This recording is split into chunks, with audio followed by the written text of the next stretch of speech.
안녕하세요. 조선산타입니다. 오늘 5월 2일이죠. 5월 2일 화요일 06시 24분. 외기 온도가 8.8도.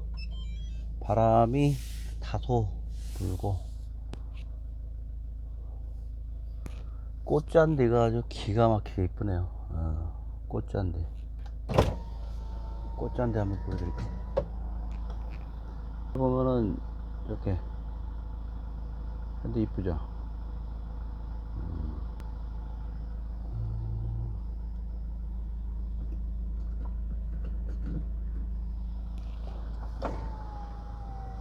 지난 4월 29일 날은 청복 산업단지 인근에 옥길리라는 데가 있어서 거기 아시는 선생님이 초대를 해가지고, 나이가 한 70 정도 되신 분이에요. 뭐 시도 좋아하시고, 정호동 씨, 이런 분들 참 좋아하시고, 얼마 전에 우리 클럽에 합류하게 돼서 이렇게 저렇게 지금 하는데, 뭐 모임에 관심도 많고, 자기가 일구는 이제 꽃밭이 좀 있어요. 자기가 일구는 꽃밭이라는 개념이 처음에 들었을 때는 그게 무슨 말일까? 자기가 일구는 꽃밭. 나는 이제 그 개인 정원이라고 생각은 했는데, 보통 이제 단독주택에서, 그죠? 사람들이 보통 개인 사택에서 꽃밭 구경 오라고 그러면은 가늠이 안 가더라고요. 그래서 단독주택에서 이렇게 앞에서 이루어지는 그런 꽃들인가 보다. 근데 뭐 이렇게 삼겹살도 구워 먹는다고 하니 되게 관심이 있었어 좀. 근데 좀 뭐 개인집이다 보니까 언제 가나 이렇게 하고 있었는데, 일정을 제가 일사천리로 잡아봤어요 한번. 한 3주 전부터 일정을 잡으면서 쭉, 그 지난달에는 우리 모임 10주년이 있어가지고 가고, 또 강행해가지고 지난달 말에는 또 이렇게 개인 사택 구경을 해준다고 하니, 그 대단히 부담스러운 일이잖아요. 참. 그래서 이제 갔어요. 근데 이제 당일날 아시겠지만 토요일날 아침부터 막 춘내 광풍이라, 뭐 비바람 막, 그죠? 바람 막 엄청 불고, 막 바람이 많이 불더라고. 비도 그렇고. 그래서 참. 약속은 정해놨기 때문에 그 정도는 뭐 감수하고 가자 그래가지고, 회원분들한테 주말이기도 하고 많이 오지는 못할 것 같더라고. 그래서 내가 그때 강행하니까 오실 분만 오시라고 딱 했어요. 그랬더니 저 포함해서 5명, 선생님 포함해서 6명 갔어요. 옥길리라는데, 청북에 보면은 그 외국인 산업단지 있어요. 그 대로변 왼쪽에 그 주택공사에서 이렇게 땅을, 뭐라 그러지? 근데 나는 저기 주택공사에서 아파트 매입으로 해서 이렇게, 뭐라 그러지, 그 흡수하는 게 아니라 개인 주택들을 이렇게 쫙 지어놨더라고 보니까. 근데 그분 집 바로 앞까지 이렇게 쭉 도로가 나가지고 굉장히 다행이라고 얘기를 하면서, 그렇다네요. 아시는 분이 보더니, 아주 땅을 잘 살려놨다고. 그래서 만나가지고 거기를 이제 찍고 갔는데, 생각보다 생각보다 꽤 넓더라고요. 근데 이게 보니까 그곳에 막 그 우리가 알고 있는 이제 꽃하고 나무들을 이렇게 또 쭉 심어 나갔더라고. 뭐 배롱나무, 응? 그다음에 뭐 마가렛, 펜시, 제비꽃, 뭐 무슨 뭐 갈퀴, 뭐 작약, 쭉쭉쭉쭉 하는 50여 가지를 심어놨다고. 근데 그거를 그 노인이신데 이제 건장해요. 아주머니이신데, 노인 아주머니이신데 꼿꼿해요. 꼿꼿한데 중요한 거는 그걸 매일 2시간씩 모든 꽃을 다 모니터링 하고 있더라고. 풀들을 한 100에서 150평 정도 되는데, 한 50평 정도는 뭐 예를 들어서 뭐 이렇게 밭농사식으로 해서 거기를 쫙 해놓고, 나머지 100평에서 150, 그 정도는 전부 막 그 꽃 나무들을 심어 놔서 거기를 와서 이제 그분은 그런 얘기를 하는 거야. 한 2시간 3시간 정도 이렇게 잡초를 뽑아준대. 자기가 알고 있는 거 이외에 나오면 이제 그건 잡초가 되는 거지. 민들레 이런 건 근데 잡초가 아니래. 민들레 꽃은 너무 이쁘기 때문에 자기 기준에서는 잡초가 아니래. 그래서 모든 풀들을 관리를 하시는 거야. 그래서 야, 사실 그분이 좀 까칠하거든요. 까칠까칠해. 근데 쓱 봤는데 그날 이제 되게 고마웠던 거는, 나는 이제 좀 그동안 좀 보관하고 있었던 귀중한 술이 좀 있었어요. 음, 내가 중국 술이었는데 되게 오래된 술이야. 어, 우리 저기가 그가 지사장으로 있었을 때 받은 건데, 중국에서. 어찌됐든 그걸 딱 하나 들고 와서 드리고, 또 누구는 또 과일을 해서 이렇게 드리고 그러는데, 그분이 음식을 내오시더라고요. 음식을 내오시는데 직접 손으로 담은 게 있었어. 묵 있죠, 묵을 직접 손으로 써가지고 그걸 뭐 어떻게 했다 그러더라고. 근데 아, 참나 얼마나 고맙던지. 그다음에 두부도 손으로 이렇게 직접 두부를 떴다고 하시더라고요. 음, 만든 두부 있잖아, 만든 두부. 파는 두부하고 되게 얇어 이렇게.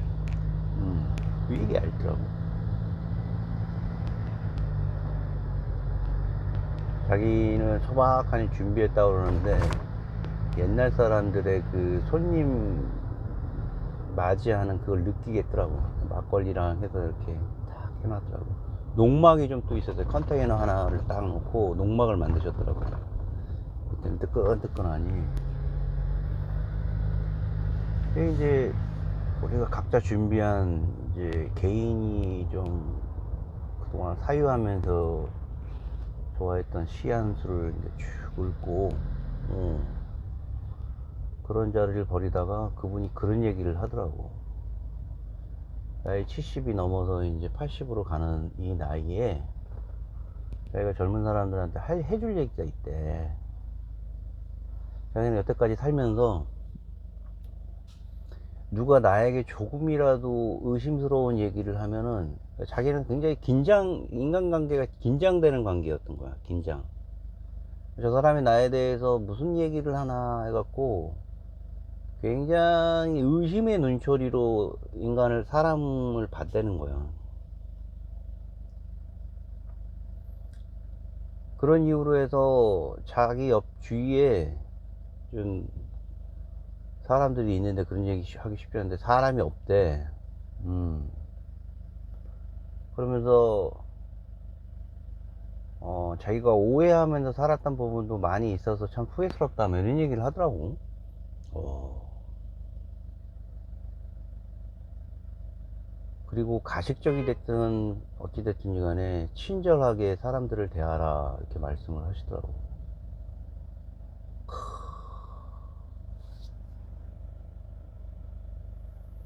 그러면 사실 좀 이제 나도 개인적으로 좀 당황스러웠던 전화도 받고 뭐 이렇게 모르는 사람이다니까 오해 이런 눈길도 있고 그랬는데, 아 그런 얘기들이 있구나. 그리고 결국 그런 솔직한 자신의 어떤 스탠스를 말을 하잖아요, 여러 사람들 앞에서. 응? 그거는 거짓이 아닐 거 아니야. 음, 참나. 아, 그 뭐 가지고 있는 의심의 눈초리 이런 거 벗어나지는 못하겠죠. 그 수십 년 동안 그 70년 이상 살아온 건데. 하지만 자신이 아쉬웠던 인생관, 본인의 인생관에 대해서 반성하는 취지로 그 나이에 생판 모르는 사람들 앞에서 말이야.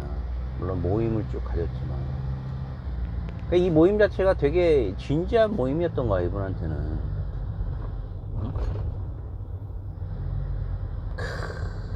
고맙기도 했던 것 같고.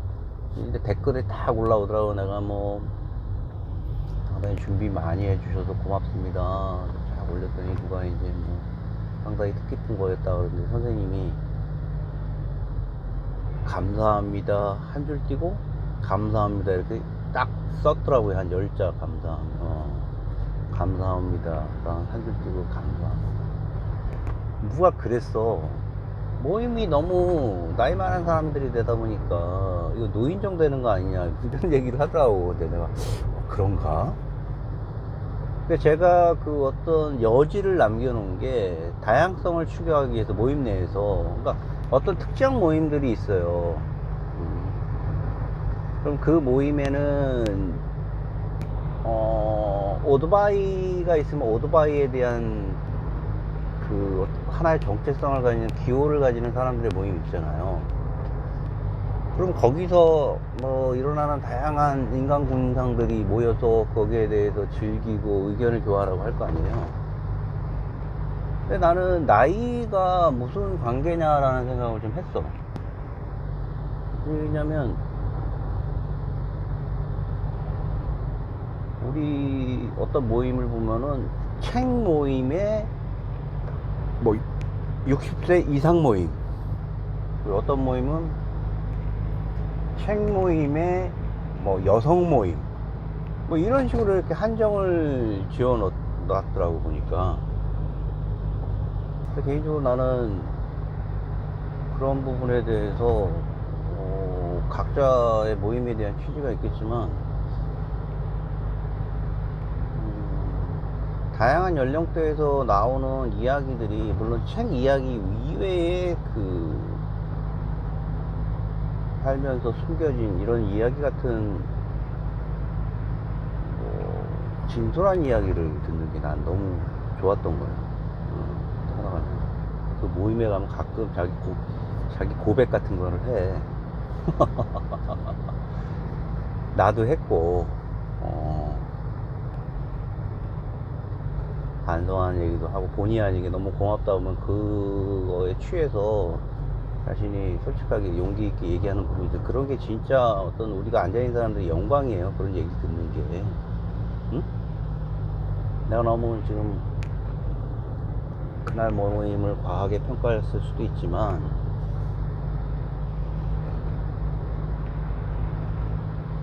또렷이 기억나는 거는 친절하게 사람들하고 관계를 맺는 게 자기가 살아오면서 아쉬웠던 부분이다라는 걸 하시더라고요. 친절하게라는 게. 나이 70 먹은 분이 얼마나 불친절했으면 그렇다는 생각도 했죠.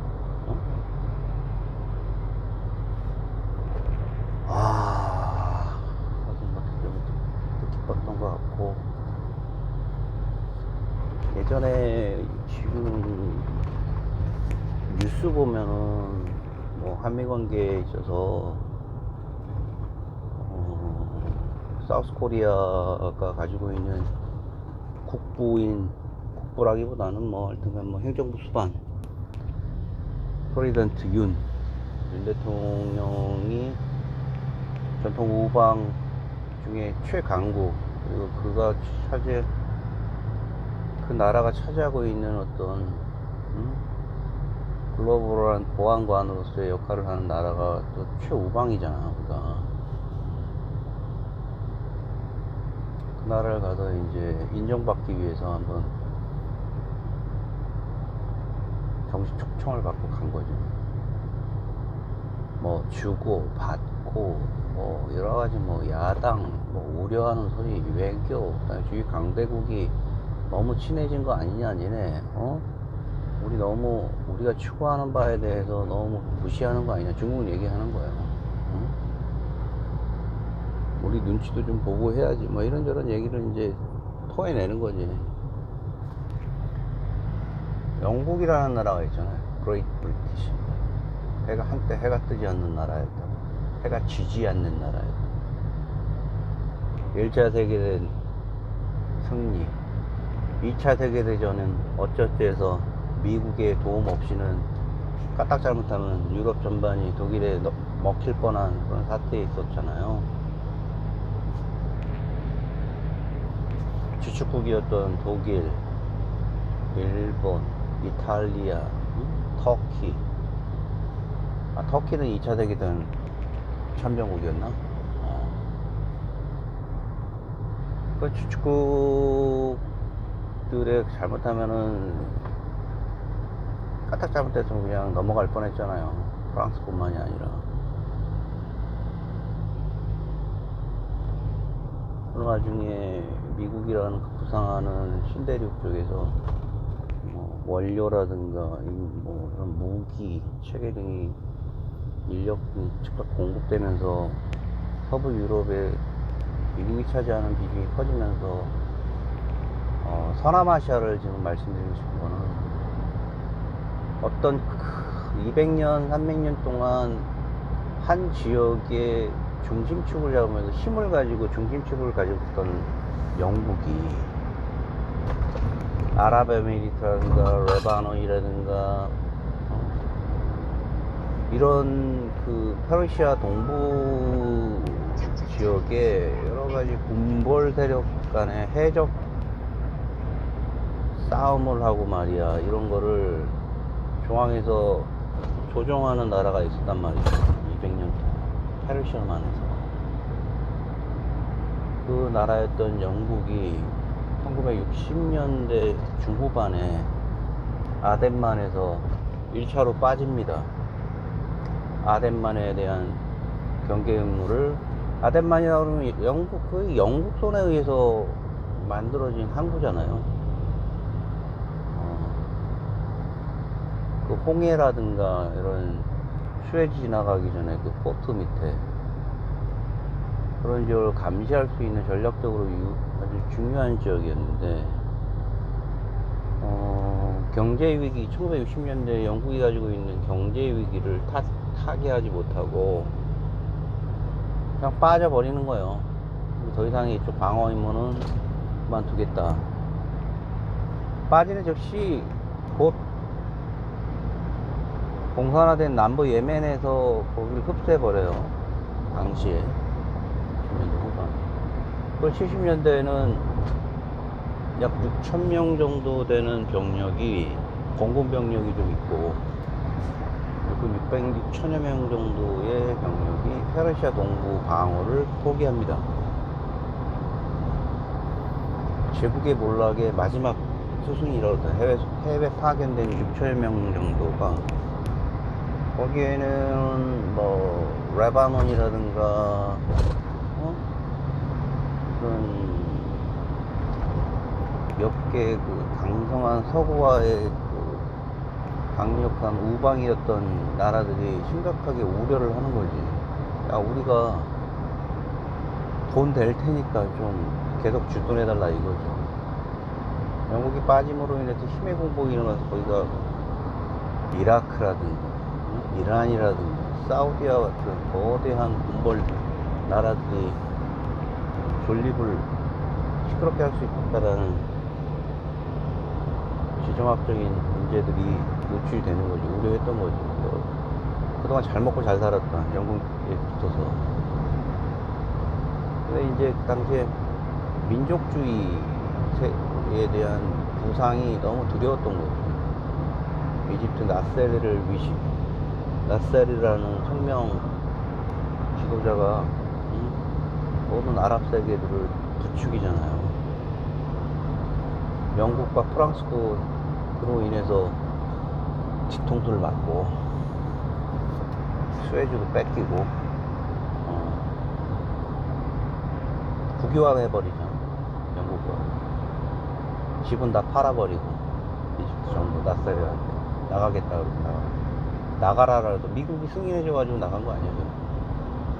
공산화에 대한 우려 때문에, 각 아랍 국가에 대한 반발 때문에 영국이 위신이 땅에 떨어진 거지. 그마저도 우린 나가겠다. 힘의 공백. 경제 위기가 오고 자신이 가지고 있는 힘이 빠지게 되면 그동안 가지고 있었던 뭐 휘황찬란한 미사오고는 다 필요 없게 되는 거예요. 응? 미사오고. 어떤 의미에서 제가 지금 말씀드린 거는 결국은 언젠가는 오게 될 그 미국의 몰락에 의한 쪽 동북아시아의 지정학적인 위협이 우리 후세들에게 어떤 영향을 미칠지에 대해서 방어적인 취재지하에서 심각하게 고민해야 할 사항은 무엇인가에 대해서 말씀드리는 거예요.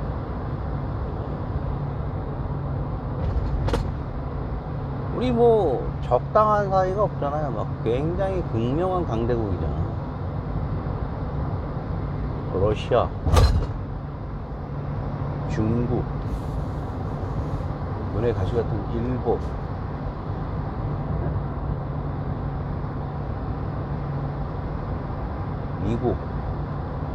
미국 빠져버리면 일본은 즉각적으로 한반도에 대한 영향력을 행사하려고 할 거고, 중국은 뭐 역사적으로 뭐 대륙 진출에 대한 교두보였던 한반도에 대한 다시 한번 또 자신의 체제를 옹호하는 세력들을 입김을 넣으려고 할 거고, 러시아도 마찬가지로 맛있는 떡이잖아요. 맛있는 떡. 한반도.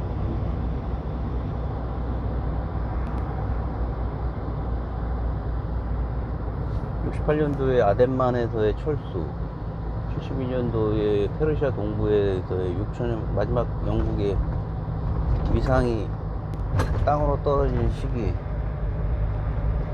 지금까지도 그쪽은 시끄러웠잖아요. 리비아, 이라크, 사우디아라비아 이런 거에 격렬한 아주 갈등.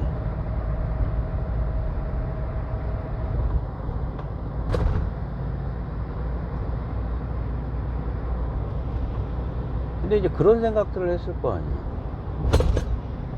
예를 들어서 내가 봐도 나는 뭐 중국이나 러시아 등이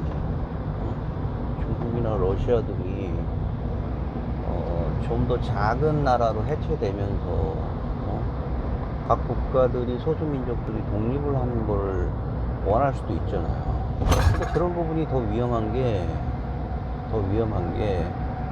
각각 찢어진 나라들이 갖고 있는 그 엄청난 주체할 수 없는 어떤 잘못된 판단들이 있잖아요. 누군가 그 잘못된 판단들이 주변 나라들의 영향을 끼친다는 거지. 쪼개지면서. 그렇지 않겠죠? 우리나라는 앞으로도 굉장히 위험한 수순에 지정학적인 위치를 극복해야 되는, 세계적으로도 심각한 고민해야 되는 상태인 거라는 생각을 했어요.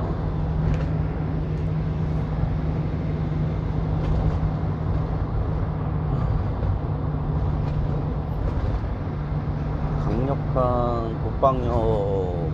그래서 그런 의미에서 누가 얘기하는 뭐 핵에 대한 보유가 어쩔 수 없이 선제돼야 된다는 동의를 하게 됐고요. 68년, 70년대 초반에 영국이 가지고 있던 글로벌한 어떤 방어 임무의 내리막으로 인해서 각 주변 국가들이 우려한 여러 가지 스탠스들을 좀 이렇게 읽어나가고 알아가면서 우리가 닥쳐올 미래에 대한 준비도 필요하다는 생각을 우리 자녀들에게 해주고 싶다는 생각이 들더라고요. 영국은 나오면서 아랍에미리트 UAE라는 친영 국가를 또 만들잖아요. 참. 아랍에미리트가 영국이 70년대 나오면서 작업을 해서 호국들을 묶어갖고 하나의 나라를 만들어버리죠. 그렇게 장기판 위에 말이 되는 게 참 좋은 건 아니죠. 내가 그동안 그렇게 생활을 해왔는데, 공부가 이제 중국이나 미국이 휘둘렸잖아요. 그게 역사의 한 수레바퀴라고 하면은 그 부분을 정확히 인식하고 민족에 대한 안위에 대해서 좀 더 구체적인 면으로도 심도 깊은 안정감 있는 외교를 해야 된다는 부분이 필요하다고 우리 윤석열 정부한테 얘기를 하고 싶다는 생각이 들더라고요. 해부산을 제공받았다, 핵 프로그램에 observer으로 들어갔다, 그런 이유가 다 있는 거겠죠. 만약 우리가 핵 프로그램에 배제될 수는 없다라는 부분이 있었기 때문에 그래 그 부분을 받고 여러 가지 부분을 다 줬던 것이 대단히 심파하더라고, 야당 쪽.